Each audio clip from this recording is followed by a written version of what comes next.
रामायण की अमृत धारा में आप सबका स्वागत है। सभी सुनने वाले सज्जनों को जय सिया राम जी। रामायण के पिछले भाग में आपने वहां तक सुना था जब लक्ष्मण जी श्री रामचंद्र जी को कहते हैं कि आप सर्वज्ञों में शिरोमणि हैं, सब जानते ही हैं। मैं सेवक तो अपनी समझ की बात कहता हूँ। अब इसके आगे से अयोध्या कांड भाग 35।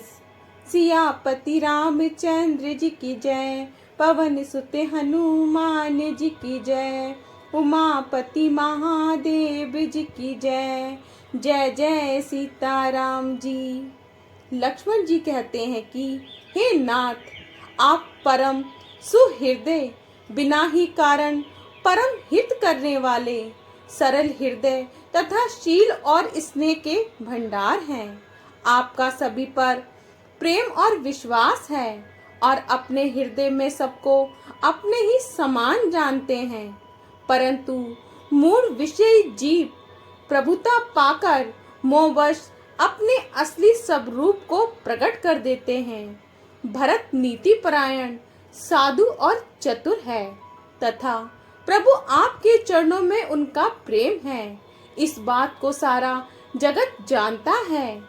वे भरत भी आज श्री राम जी आपका पद, सिंहासन या अधिकार पाकर धर्म की मर्यादा को मिटाकर चले हैं। खोटे भाई भरत कुसमय देखकर और यह जानकर कि राम जी आप वनवास में अकेले असहाय हैं, अपने मन में बुरा विचार करके समाज जोड़कर राज्य को निष्कंटक करने के लिए यहाँ आए हैं। करोड़ों अनेकों प्रकार की कुटिलताएं रचकर सेना बटोरकर दोनों भाई आए हैं। यदि इनके हृदय में कपट और कुचाल न होती तो रथ, घोड़े और हाथियों की कतार ऐसे समय कैसे सुहाती। परंतु भरत को ही व्यर्थ कौन दोष दे। राजपद पा जाने पर सारा जगत ही पागल मतवाला हो जाता है। सहस्त्रबाहु, देवराज इंद्र और त्रिशंकु आदि किसको राजमद ने कलंक नहीं दिया। भरत ने ये उपाय उचित ही किया है, क्योंकि शत्रु और ऋण को कभी जरा भी शेष नहीं रखना चाहिए। हाँ, भरत ने एक बात अच्छी नहीं की, जो राम जी आपको असहाय जानकर उनका निरादर किया। पर आज संग्राम में श्री राम जी आपका क्रोधपूर्ण मुख देखकर ये बात भी उनकी समझ में विशेष रूप से आ जाएगी, अर्थात इस निरादर का फल भी वह अच्छी तरह पा जाएंगे। इतना कहते ही लक्ष्मण जी नीति रस भूल गए और युद्ध रस रूपी वृक्ष पुलका बलि के बहाने से फूल उठा, अर्थात नीति की बात कहते कहते उनके शरीर में वीर रस छा गया। वे प्रभु श्री रामचंद्र जी के चरणों की वंदना करके चरण रज को सिर पर रखकर सच्चा और स्वाभाविक बल कहते हुए बोले, हे नाथ, मेरा कहना अनुचित ना मानिएगा। भरत ने हमें कम नहीं प्रचारा है, हमारे साथ कम छेड़छाड़ नहीं की है। आखिर कहाँ तक सहा जाए और मन मारे रहा जाए, जब स्वामी हमारे साथ हैं और धनुष हमारे हाथ में है। दोहा। छत्री जाति रघुकुल जन्मू, राम अनुग जगु जाने, लातहु मारे चढ़ती सिरी, नीच को धुरी समान सियापति रामचंद्र जी की जय, नीच को धुरी समान सियापति रामचंद्र जी की जय। क्षत्रिय जाति, रघुकुल में जन्म और फिर मैं श्री राम जी आपका अनुगामी सेवक हूँ, यह जगत जानता है। फिर भला कैसे सहा जाए। धूल के समान नीच कौन है, परंतु वह भी लात मारने पर सिर ही चढ़ती है। यों कहकर लक्ष्मण जी ने उठकर हाथ जोड़कर आज्ञा मांगी, मानो वीर रस सोते से जग उठा हो। सिर पर जटा बांधकर कमर में तरकस कस लिया और धनुष को सजकर तथा बाणों को हाथ में लेकर कहा, आज मैं श्री राम आपका सेवक होने का यश लूं और भरत को संग्राम में शिक्षा दूं। श्री रामचंद्र जी आपके निरादर का फल पाकर दोनों भाई भरत शत्रुघ्न रणशैया पर सोवें। अच्छा हुआ जो सारा समाज आकर एकत्र हो गया। आज मैं पिछला सब क्रोध प्रकट करूंगा।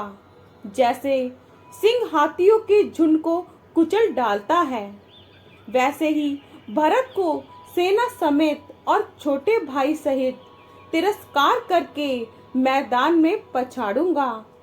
यदि शंकर जी भी आकर उनकी सहायता करें तो भी मुझे राम जी की सौगंध है, मैं उन्हें युद्ध में अवश्य मार डालूंगा, छोड़ूंगा नहीं।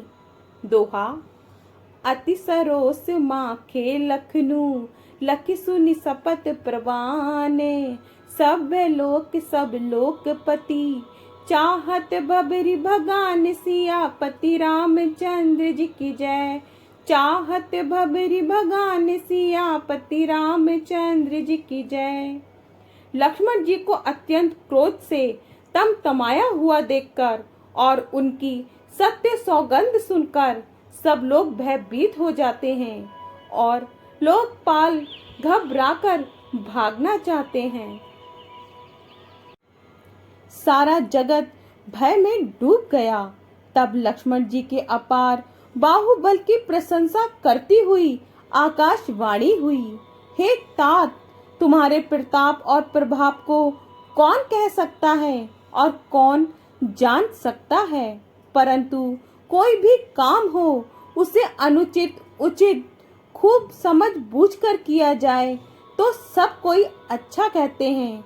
वेद और विद्वान कहते हैं कि जो बिना विचारे जल्दी में किसी काम को करके पीछे पछताते हैं वे बुद्धिमान नहीं हैं। देव वाणी सुनकर लक्ष्मण जी सकुचा गए। श्री रामचंद्र जी और सीता जी ने उनका आदर के साथ सम्मान किया और कहा, हे तात, तुमने बड़ी सुंदर नीति कही। हे भाई, राज का मद सबसे कठिन मद है। जिन्होंने साधुओं की सभा का सेवन नहीं किया वे ही राजा राज मद रूपी मदिरा का आचमन करते ही मत वाले हो जाते हैं। हे लक्ष्मण सुनो, भरत सरीखा उत्तम पुरुष ब्रह्मा की सृष्टि में ना तो कहीं सुना गया है ना देखा ही गया है। दोहा। भरती होई ना राजमधु, विधि हरि हर पद पाई, कबहु की काजी सी करनी, क्षीर सिंधु बिन साई, सियापति रामचंद्र जी की जय। क्षीर बिंदु बिन साई, सियापति रामचंद्र जी की जय। अयोध्या के राज की तो बात ही क्या है। ब्रह्मा विष्णु और महादेव का पद पाकर भी भरत को राज्य का मत नहीं होने का। क्या कभी काजी की बूंदों से क्षीर समुद्र नष्ट हो सकता, फट सकता है। अंधकार चाहे मध्याह्न के सूर्य को निगल जाए, आकाश चाहे बादलों में समाकर मिल जाए, और पृथ्वी चाहे अपनी स्वाभाविक क्षमता सहनशीलता को छोड़ दे, मच्छर की फूंक से चाहे सुमेरु उड़ जाए, परंतु हे भाई, भरत को राजमद कभी नहीं हो सकता। हे लक्ष्मण, मैं तुम्हारी शपथ और पिता की सौगंध खाकर कहता हूँ, भरत के समान पवित्र और उत्तम भाई संसार में नहीं है। हे तात, गुण रूपी दूध और अवगुण रूपी जल को मिलाकर विधाता इस दृश्य प्रपंच जगत को रचता है, परंतु भरत ने सूर्यवंश रूपी तालाब में हंस रूप जन्म लेकर गुण और दोष का विभाग कर दिया, दोनों को अलग अलग कर दिया। गुण रूपी दूध को ग्रहण कर और अवगुण रूपी जल को त्याग कर भरत ने अपने यश से जगत में उजियाला कर दिया है। भरत जी के गुण, शील और स्वभाव को कहते कहते श्री राम जी प्रेम समुद्र में मग्न हो गए। दोहा।